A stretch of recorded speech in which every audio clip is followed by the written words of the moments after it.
Hello friends, आप सभी का स्वागत है आपके अपने YouTube channel GK the knowledge में। इसमें हम आज बात करेंगे राष्ट्रपति की आपातकाल की शक्तियों की। अब तक हमने बात की थी राष्ट्रपति के कार्यकाल, उसकी जो चुनाव प्रतिनिधि प्रणाली है या फिर उसका जो अन्य शक्तियाँ थी उनके बारे में हमने बात कर ली, वीटो पावर्स के बारे में। आज हम बात करेंगे उसके राष्ट्रीय आपातकाल के बारे में। जो राष्ट्रीय आपातकाल की जो शक्ति है राष्ट्रपति को 3 प्रकार की दी गई है। आर्टिकल 352, आर्टिकल 356 और 360 के तहत 3 प्रकार की उसको शक्तियाँ दी गई है। बात करते हैं राष्ट्रपति के आपातकाल की शक्ति। आर्टिकल 352 3 प्रकार की शक्तियां दी गई है। 3 प्रकार की। पहली तो है आर्टिकल 352 के तहत। आर्टिकल 352 के तहत कहा गया है कि युद्ध, बाह्य आक्रमण या आंतरिक विद्रोह, अगर युद्ध हो या बाह्य आक्रमण हो या आंतरिक विद्रोह हो तो राष्ट्रपति आपातकाल लगा सकता है। दूसरी है आर्टिकल 356, 4 जोड़ दो इसमें, 356। आर्टिकल 356 के तहत कहा गया है कि संवैधानिक मशीनरी विफल होने के कारण या संवैधानिक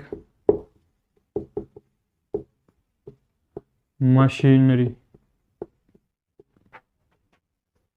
विफल होने के कारण अगर किसी राज्य में अगर संवैधानिक रूप से कार्य ना हो रहा हो तो वहाँ पर राष्ट्रपति जो है आपातकाल लगा सकता है। आर्टिकल 360 में, इसमें भी 4 जोड़ दीजिए। वित्तीय संकट,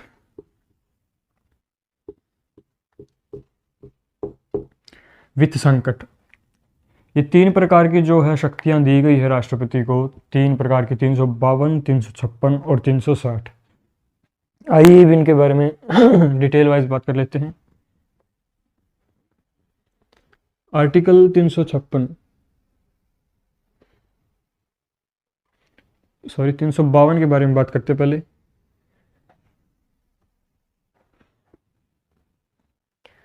हम बात करते पहले आर्टिकल 352 के बारे में। आर्टिकल 352 में कहा गया कि युद्ध हो या बाह्य आक्रमण हो या आंतरिक विद्रोह हो, अगर देश के अंदर अगर युद्ध चल रहा हो तो आंतरिक विद्रोह हो रहा हो तो राष्ट्रपति को अगर ये महसूस हो जाए, ये विश्वास हो जाए कि देश के को संकट है तो वह आपातकाल लागू कर सकता है, आपातकाल कर सकता है। अब बात करते हैं आपातकाल तो कर सकता है, लेकिन इसके लिए समय सीमा क्या होगी? समय सीमा क्या है? समय सीमा की बात करते हैं तो जो इसका जो समय होगा वो 1 महीना होगा। 1 महीना। 1 महीने के अंदर अंदर राष्ट्रपति को स्वीकृति लेनी पड़ती है संसद की। स्वीकृति लेनी पड़ेगी संसद की। 1 महीना जो होगा, 1 महीने तक राष्ट्रपति आपातकाल को 352 को लगा सकता है। 1 महीने के बाद, 1 महीने के अंदर अंदर संसद की स्वीकृति लेनी पड़ेगी राष्ट्रपति को। स्वीकृति अगर मिल जाती है तो आपातकाल जो होगी, आपातकाल 6 महीने के लिए बढ़ जाएगी। 6 महीने के लिए, ये सिर्फ 6 महीने के लिए बढ़ेगी। अगर इससे आगे बढ़ानी है तो फिर क्या करना पड़ेगा? फिर से संसद जो है अपना विधेयक जो इसका पारित करेगी, प्रस्ताव पारित करेगी, और प्रस्ताव पारित होने के पश्चात अगले 6 महीने के लिए बढ़ा दी जाएगी। फिर अगले 6 महीने के लिए बढ़ा दी जाएगी।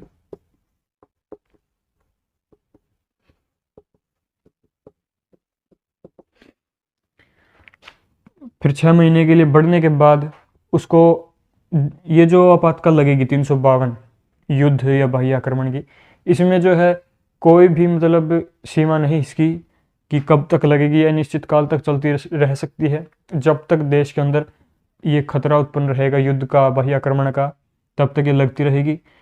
और इसकी समय सीमा है 1 महीने तक लगा सकता राष्ट्रपति। 1 महीने के अंदर अंदर स्वीकृति लेनी पड़ेगी संसद की स्वीकृति लेगी तो संसद अगर उसको पारित कर देती है, हाँ कर देती है, तो 6 महीने के लिए लगेगी। और 6 महीने के लिए लगने के बाद अगर आगे बढ़ानी है, अगर इंक्रीज करनी है, तो फिर उसको 6 महीने के लिए बढ़ा देगी प्रस्ताव पास करके। ये तो शक्ति उसको बढ़ा दी गई, 6 महीने के लिए और बढ़ा देगी भाई। अगर शक्ति तो बढ़ा दी गई 6 महीने की, अब क्या करेगी कि यह अनिश्चित काल तक भी होगी। इसके साथ साथ जो मंत्रिमंडल होगा, मंत्रिमंडल वो क्या करेगा कि संसद को, जो राष्ट्रपति है, राष्ट्रपति को लिखित में स्वीकृति देगा, लिखित में स्वीकृति देगा, लिखित में स्वीकृति देगा तब ही ये लागू होगी। अलिखित में अगर राष्ट्रपति को लिखित में स्वीकृति मिलती है कि आप ये लगाइए तब होगा, ये नहीं कि भाई हाँ जा लगा दे, वो काम नहीं होगा। ओरली इनको काम नहीं होगा। यहाँ पर संविधान हमारा लिखा गया है तो जिस प्रकार लिखा गया है तो उसी प्रकार इनको देनी पड़ेगी लिखकर। तो मंत्रिमंडल में, मंत्रिमंडल क्या करेगा, राष्ट्रपति को लिख कर देगा कि हाँ आप लगा सकते हैं, हम आपको अनुमति देते हैं। दूसरी बात क्या है कि ये तो लगा दी, समय सीमा हमने पढ़ ली और उनको स्वीकृति मिलती है। दूसरी बात हम पढ़ते हैं कि अगर राज्यसभा और लोकसभा अगर भंग हो जाए तो किस प्रकार अवधि बढ़ेगी, किस प्रकार आपातकाल लगेगी। अगर लोकसभा भंग हो जाती है, लोकसभा भंग हो जाती है, लोकसभा भंग हो जाती है तो जो राज्यसभा इसको पारित करेगी, राज्यसभा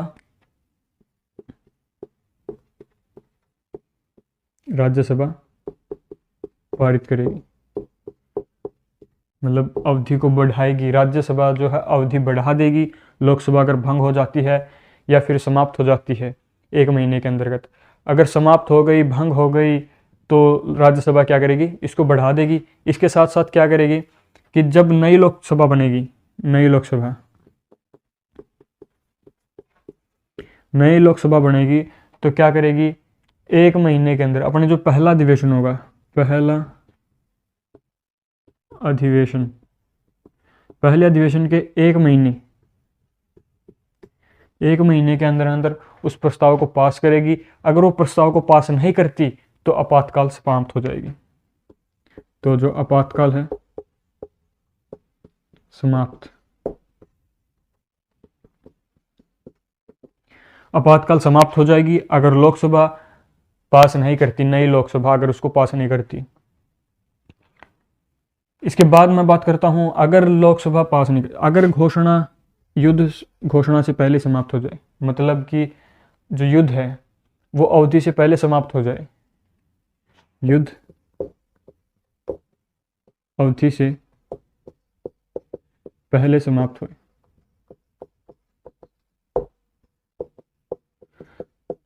अगर युद्ध अवधि से पहले समाप्त हो जाए तो वो जो आपातकाल लगी है आर्टिकल 352 के तहत वो समाप्त हो जाएगी ऑटोमेटिकली। उसके लिए कोई वो नहीं है। उसके लिए हाँ, लोकसभा में जो है मीटिंग बैठेगी तो उसमें विचार विमर्श किया जाएगा और उस प्रस्ताव को रद्द किया जाएगा, उस घोषणा को रद्द किया जाएगा अगर युद्ध अवधि से पहले समाप्त हो जाता है। तो अगर युद्ध अवधि से पहले समाप्त नहीं होता, अगर बढ़ाना पड़ेगा तो उसको बढ़ाएगी। अगर लोकसभा और राज्यसभा दोनों सदनों में उसके स्पष्ट बहुमत से, मतलब 2/3 बहुमत से उसको पास किया जाएगा, फिर उसको लिखित रूप से राष्ट्रपति को दिया जाएगा। लिखित रूप से राष्ट्रपति को मिलने के बाद अगर कोई ऐसी कंडीशन आ जाती है कि लोकसभा भंग हो गई तो राज्यसभा उसको पेश करेगी, उसको पारित करेगी आगे अवधि बढ़ाने के लिए।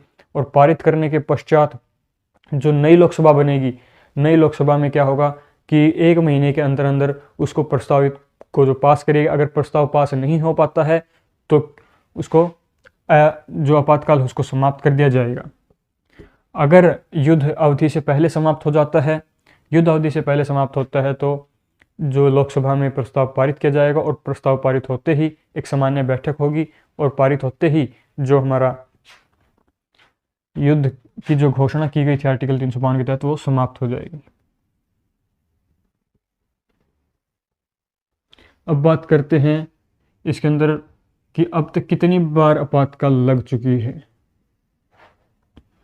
आर्टिकल 352 के तहत 3 बार, आर्टिकल 352 के तहत 3 बार लग चुकी भाई, 3 बार। पहली बार लगी थी 1965 में, 1962 में लगी थी, जो 1968 तक चली थी। दूसरी आपातकाल लगी थी 1971 में और जो चली थी 1977 तक। तीसरी जो आपातकाल लगी थी 1975 में लगी थी, जून 25। ये 3 आपातकाल लग चुकी है 352 के तहत। हमारे देश में 3 बार आपातकाल लगी है।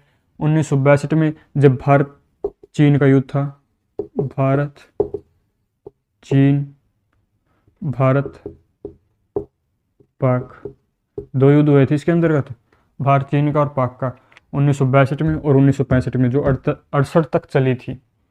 फिर हुई दूसरी आपातकाल 1971 में, जिसमें भारत और पाक का युद्ध चला, भारत पाक का। 1971 में जब बांग्लादेश अलग किया गया था, जो 1977 तक यह आपातकाल रही।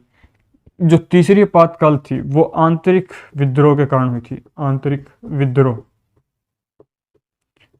विद्रोह के कारण हुई थी 1975 में। इसमें यह महसूस किया गया अब कि भाई देश का जो तंत्र है वो संवैधानिक रूप से नहीं चल रहा है, देश का जो सिस्टम है, हमारे लिए लगता है कि हमें आपातकाल लगानी चाहिए। तो फिर आंतरिक विद्रोह के कारण आपातकाल लगाई गई थी। पहली बार लगी थी 1975 में। 3 प्रकार के आपातकाल है। और जब आपातकाल लगी थी 352 के तहत, तो क्या इसके अंतर्गत प्रभाव पड़ा था। प्रभाव क्या हुआ था कि आर्टिकल जो 358 था वो स्वतः लागू हो गया था। इसमें क्या कहा गया था कि जो आर्टिकल 19 है, आर्टिकल 19 में दी गई स्वतंत्रताएं निलंबित की गई, रद्द कर गई। जब तक ये आपातकाल रहेगी तब तक आर्टिकल 19 में जो स्वतंत्रताएं हैं वो निलंबित हो जाएंगी, ये स्वतः लागू हो गया। फिर आर्टिकल 359 भी लागू हो गया। इसमें जो भाग 3 में वर्णित मौलिक अधिकार थे, भाग 3 में वर्णित मौलिक अधिकारों को स्थगित किया गया, सिवाय आर्टिकल 20 व 21 को छोड़कर। 20 व 21 को छोड़कर ये जो बाकी जो भाग 3 में अधिकार मौलिक थे, उनको मौलिक अधिकारों को स्थगित कर दिया गया। आर्टिकल 20 व 21 को छोड़कर 20 में था कि अपराधी को सज़ा बेफिजूल की नहीं दी जा सकती, कि भाई अब आपातकाल लग तो गई, इसको भी फांसी चढ़ा दो, ऐसा तो नहीं कर सकते थे। सॉरी। और 21 में भी कहा गया था, 21 तो हमारी है ही, जीवन जीने की स्वतंत्रता, ये तो खत्म हो ही नहीं सकता, चाहे कुछ भी लग जाए। और इसके साथ साथ जो संघात्मक सिस्टम था, जो हमारा संघात्मक प्रणाली थी, वो एकात्मक में बदल गई भी। एकात्मक प्रणाली हो गई थी, संघात्मक प्रणाली एकात्मक प्रणाली हो गई थी, ये खत्म हो गई थी, ये लागू हो गई थी। क्योंकि जो राज्यों का जो कार्य था वो भी अब क्या है, एक ही होगा, केंद्र के पास होगा, केंद्र ही अब पूरे देश को चलाएगी। साथ में जो राज्य की जो शक्तियाँ थी उनको भी समाप्त कर दिया गया था। और जो राज्य सूची थी उस पर भी कानून, राज्य सूची पर भी कानून कौन बनाएगी, केंद्र सरकार। केंद्र सरकार राज्य सूची पर भी कानून बनाएगी। और ये जो कानून रहेगा वो आपातकाल समाप्त होने के 6 महीने तक ही लागू रहेगा। आपातकाल समाप्त हो जाएगी और उसके 6 महीने तक ये लागू रहेगा। तो ये थे इसके प्रभाव कि आर्टिकल 352 में तो 3 प्रकार की जो है आपातकाल लगी थी। 1962 में, 71 में और 75 में 3 आपातकाल लगी थी। और इसका जो प्रभाव पड़ा, आर्टिकल 358 लागू हो गया था, जिसमें 19 में दी गई स्वतंत्रताएं समाप्त हो गई थी। 1959 में क्या था कि भाग 3 में वर्णित जितने भी मौलिक अधिकार है उनको स्थगित कर दिया गया और आर्टिकल 20 और 21 को छोड़कर बाकी सभी को स्थगित कर दिया गया था। इसके अलावा जो संघात्मक प्रणाली थी वो एकात्मक रूप में बदल गई थी। जो संघात्मक स्वरूप था हमारा वो एकात्मक हो गया था, क्योंकि जो देश का जो तंत्र था उसको एकात्मक रूप में चेंज कर दिया गया। राज्य सूची थी, उसको राज्य सूची पर जो विषय थे वो अब केंद्र सरकार बनाएगी, जब तक बनाएगी जब तक आपातकाल रहेगी। आपातकाल के रहने तक 6 महीने तक उसके जो बनाए गए कानून होंगे वो लागू रहेंगे। ये बात थी हमारी आर्टिकल 352 के तहत जो आपातकाल लगी थी, आर्टिकल 352। अब हम बात करेंगे आर्टिकल 356। 356 में हम बात करेंगे संवैधानिक मशीनरी विफल होने के कारण जो लगाई गई थी आपातकाल। आर्टिकल 356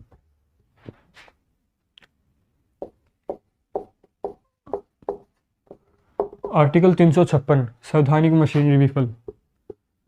संवैधानिक मशीनरी विफल होने के कारण, संवैधानिक मशीनरी विफल होने के कारण मतलब राष्ट्रपति को राज्य के राज्यपाल द्वारा या किसी अन्य साधन द्वारा यह विश्वास हो जाए कि राज्य का जो शासन है वो उचित रूप से नहीं चल रहा या संवैधानिक रूप से नहीं चल रहा, तो वहाँ पर राष्ट्रपति आपातकाल लगा सकता है। तो राष्ट्रपति किसी भी राज्य में आपातकाल लगा सकता है, किसी भी राज्य में आपातकाल लगा सकता है यदि इसको विश्वास हो जाए,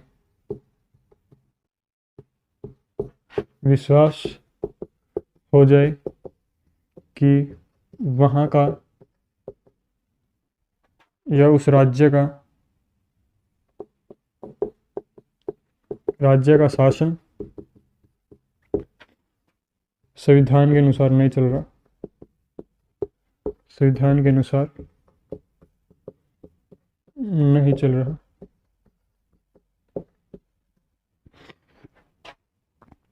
कि राष्ट्रपति किसी भी राज्य में आपातकाल लगा सकता है यदि उसको विश्वास हो जाए कि वहाँ का या उस राज्य का शासन संविधान के अनुसार नहीं चल रहा है, तो आर्टिकल 356 लगा सकता है संवैधानिक मशीनरी विफल होने के कारण। इसकी समयावधि बनाई गई है भाई।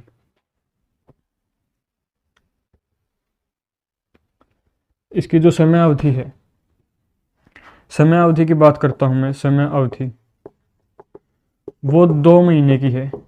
2 महीने तक लगा सकता है राष्ट्रपति। 2 महीने तक कैसे कर सकता है कि यदि 2 महीने के अंतर्गत स्वीकृति नहीं मिलती है, स्वीकृति ना मिले, 2 महीने के अंतर्गत स्वीकृति ना मिले तो ये आपातकाल समाप्त हो जाएगी। अगर स्वीकृति मिल जाती है तो ये 6 महीने के लिए बढ़ा दी जाएगी, 6 महीने के लिए बढ़ा दी जाएगी। जो समयावधि होगी 2 महीने की होगी। 2 महीने के अंतर्गत राष्ट्रपति को स्वीकृति लेनी पड़ेगी संसद की। अगर संसद स्वीकृति दे देती है तो 6 महीने तक ये लागू रह सकती है। अगर 6 महीने से इसी प्रकार आगे आगे बढ़ाते जाएंगे, प्रस्ताव पास करते जाएंगे, और ये जो समय सीमा होगी वो 3 वर्षों तक ही लागू रह सकती है। 3 वर्षों तक लागू रह सकती है, ज़्यादा समय तक नहीं रहेगी। और साथ के साथ इसमें क्या होगा कि और 1 वर्ष होने के बाद, जब इसका 1 वर्ष समाप्त हो जाएगा, 1 वर्ष समाप्त हो जाएगा, तो क्या होगा कि चुनाव आयोग को पत्र देना होगा, लिखित पत्र, कि हम इस राज्य में चुनाव नहीं करवा सकते, चुनाव संवैधानिक रूप से, कानून रूप से नहीं हो सकते, तो इसको आगे बढ़ा देंगे और 3 वर्षों तक ये लागू रहेगी। ये कंडीशन होगी। 1 वर्ष होने के बाद बता दिया जाएगा, सूचना मिलेगी कि हम चुनाव करवाने के लिए तैयार नहीं है अभी तक, तो आप क्या है उसको अवधि को बढ़ा दीजिए, और यह अवधि सिर्फ 3 वर्षों तक ही बढ़ी रहेगी। 2 महीने इसकी जो अवधि है 2 महीने की होगी। 2 महीने बाद संसद स्वीकृति दे देती है तो 6 महीने के लिए बढ़ जाएगी। अगर इसी प्रकार बढ़ाते बढ़ाते हम 3 साल तक कर सकते हैं। ये सिर्फ 3 साल तक होगी, फिर समाप्त हो जाएगी। और 3 साल के अंतर्गत जब 1 साल पूरा हो जाएगा तो चुनाव आयोग को यह प्रस्तुत करना होगा, रिपोर्ट देनी होगी, पत्र लिख कर देना होगा कि हम राज्य में चुनाव नहीं करवा सकते। तो आप क्या करेंगे कि आगे आपातकाल बढ़ा दें और 3 वर्षों तक आगे बढ़ती रहेगी, चलते रहेगा ये सिस्टम। इसके बाद मैं बात करता हूँ इसके जो प्रभाव होगा। जब आर्टिकल 356 के तहत जो आपातकाल लगेगी उसमें जो प्रभाव क्या क्या प्रभाव होंगे। पहला प्रभाव तो यही होगा कि जो राष्ट्रपति जो राज्य का जो शक्तियां हैं, राज्य की कार्यकारी शक्ति है, उसको अपने हाथ में ले लेगा। राज्य की शक्ति को अपने हाथ में ले लेगा।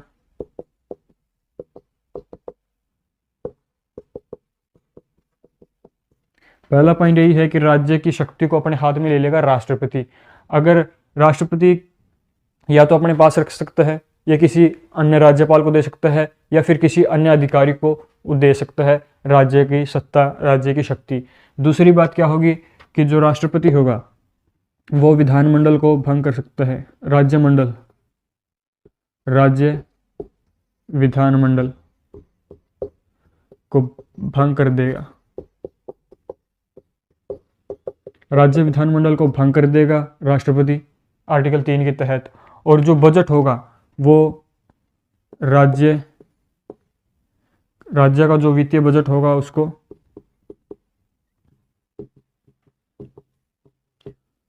खुद के पास रख लेगा।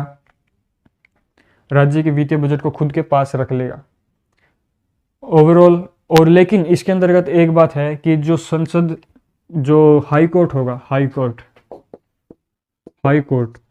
कोर्ट की जो पावर होंगी उसको अपने हाथ में नहीं ले सकता। हाई कोर्ट की पावर को अपने हाथ में नहीं ले सकता। राष्ट्रपति जो है हाई कोर्ट की पावर्स को अपने हाथ में नहीं लेगा, बाकी सब उसके अधीन होगा। तो ये थे आर्टिकल 356 के तहत जो आपातकाल लगी थी और उसके प्रभाव और अवधि। एक बार फिर से बता देता हूँ इसकी प्रभाव था कि राज्य की जो शक्तियां हैं वो अपने हाथ में ले लेगा राष्ट्रपति, और राज्य विधानमंडल को भंग कर देगा राष्ट्रपति, और जो हाई कोर्ट की जो शक्ति है उसको अपने हाथ में नहीं ले सकता।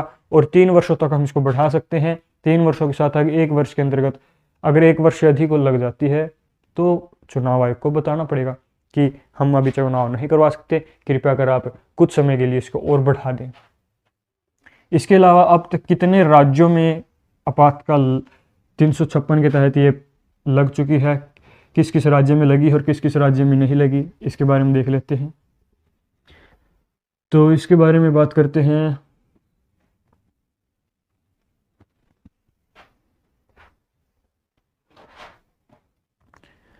सबसे अधिक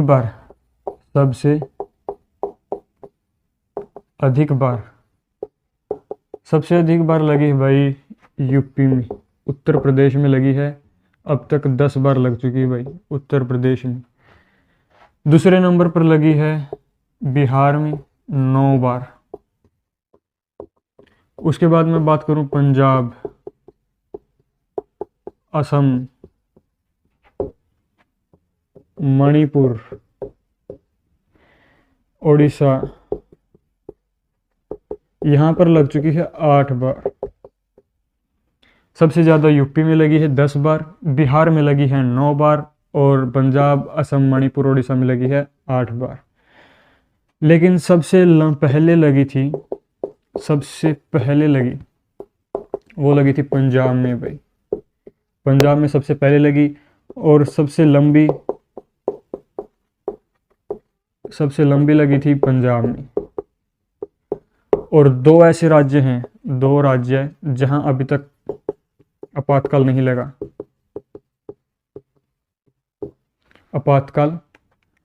लगा। कौन कौन से हैं? पहला तो है छत्तीसगढ़ और दूसरा है तेलंगाना। इन दो राज्यों में अब तक आपातकाल नहीं लगा है। ये आर्टिकल 356 की बात हो रही है भाई। 356 के तहत किन किन राज्यों में आपातकाल लगा था? सबसे अधिक बार लगा था यूपी में, फिर बिहार में और पंजाब असम में 8 बार लगा था। उसके अलावा सबसे पहले पंजाब में लगा था, सबसे लंबा पंजाब में रहा, और 2 राज्य थे जहां पर अभी तक आपातकाल नहीं लगा था, वो थे छत्तीसगढ़ और तेलंगाना।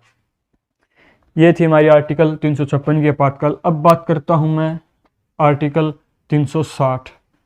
360 में आती है वित्तीय आपातकाल।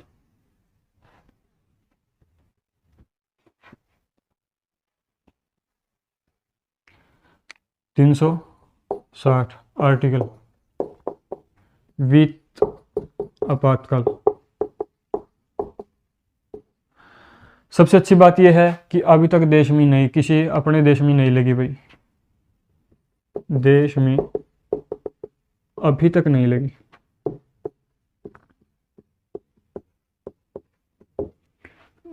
सबसे अच्छी बात यही है। अब वित्तीय आपातकाल की है कि मतलब देश में आर्थिक संकट उत्पन्न होना। अगर देश में आर्थिक संकट उत्पन्न हो जाता है तो राष्ट्रपति 360 के तहत वित्तीय आपातकाल लगा देगा, और अपने देश में अभी तक ऐसा हुआ नहीं। इसकी भी जो समय सीमा है वो 2 महीने है। 2 महीने तक लगा सकता है। अगर 2 महीने नहीं होता तो उसकी अवधि बढ़ा दी तो उसको समाप्त कर दिया जाएगा, या फिर उसके अगर पास हो जाता है प्रस्ताव तो फिर संसद पास कर देगी तो लागू रहेगी, अवधि बढ़ती रहेगी। इसके जो प्रभाव होगा क्या कि जो राष्ट्रपति है वो वेतन को कम ज़्यादा कर सकता है, वेतन को कम कर सकता है या रोक सकता है, वेतन को कम या रोक सकता है। और यहाँ तक कि सुप्रीम कोर्ट और हाई कोर्ट के वेतन को भी रोक सकता है या कम कर सकता है राष्ट्रपति। दूसरा क्या होगा कि राज्य और केंद्र में बजट या जो कर होगा उसका वितरण भी, उसके वितरण में परिवर्तन कर सकता है। बजट या बजट के अलावा जो वो था कर के वितरण में परिवर्तन, कि किसी को कम ज़्यादा दे सकता है, वेतन में कम ज़्यादा कम कर सकता है सुप्रीम कोर्ट और हाई कोर्ट को, कुछ समय के लिए रोक सकता है राष्ट्रपति। और राज्य का जो केंद्र बजट होगा या फिर कर होगा, टैक्स होगा, उसके वितरण में भी परिवर्तन कर सकता है कि किसको कितना वितरण देना है। प्रभाव यही है इसका। और भी बहुत सारे प्रभाव हैं। तो वित्तीय आपातकाल थी 360 के तहत 2 महीने की लागू रहेगी, या फिर संसद में पास करना पड़ेगा, फिर आगे बढ़ती रहेगी। फिर देश में अभी तक कोई भी लागू नहीं हुई, और आपातकाल में वेतन का कम कर सकता है, रोक सकता है, अधिक कर सकता है। तो ये थी राष्ट्रपति की आपातकाल की शक्तियाँ। आई होप आपको ये वीडियो पसंद आई होगी। फिर मिलेंगे एक और नई वीडियो के साथ। धन्यवाद। जय हिंद।